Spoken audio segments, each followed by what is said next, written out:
viewers, two rescued crew members of the sunken Panama-flagged cargo ship MV Ocean Winner have reached Paradip Port's medical center for a health checkup. The two Chinese survivors, identified as Pang Tong Lai and Chen Jianhe, were brought ashore by the Indian Coast Guard ship Paradip after being rescued from a life raft on 22nd of August. Now, they received medical care on board during transit before being handed over to company representatives in the presence of immigration and police officials. Now, the ship carrying 24 crew members sank off the coast of Odisha, and coordinated sea and air search operations are continuing to locate the remaining 22 missing crew members. In fact, I would like to go across to my colleague Atul Ranjan for more on this. Atul, now these Chinese individuals have essentially been treated and handed over to the Chinese authorities, but currently what we are learning is that still the authorities, Indian Navy, Coast Guard and of course the MRCC China,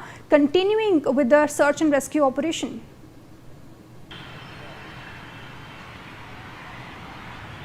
Well, yes, Chinese Navy has joined Indian Navy as well as Indian Coast Guard in the rescue efforts of this particular MV Ocean. MV Ocean, this particular vessel, that commercial vessel that sort of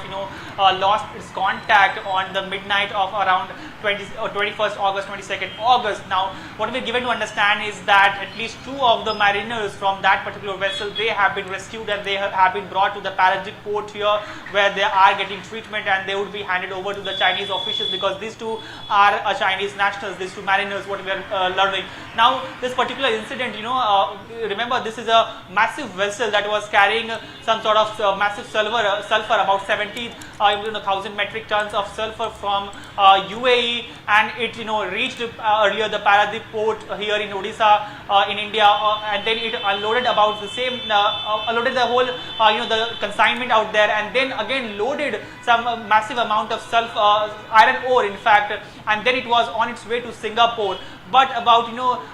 very soon after leaving the particular port, about 60 to 70 nautical miles away from Paradip port, this particular vessel is said to have lost any contact from the the authorities here, and that is when since then the rescue efforts have been underway. But it has been 5 to 6 days since the whole incident, and what we're given to understand is that so far only two mariners have been able to be rescued so far. So clearly it's a big challenge, it's a race against time for Indian rescuers as well as the Coast Guard, as well as the Chinese Navy, who have since joined the operation, and to hunt down in fact to search for the missing other 22 mariners as well. So clearly it's a tough task given the fact that days are passing since the whole incident happened. Right, Atul, thank you so much for all of these updates.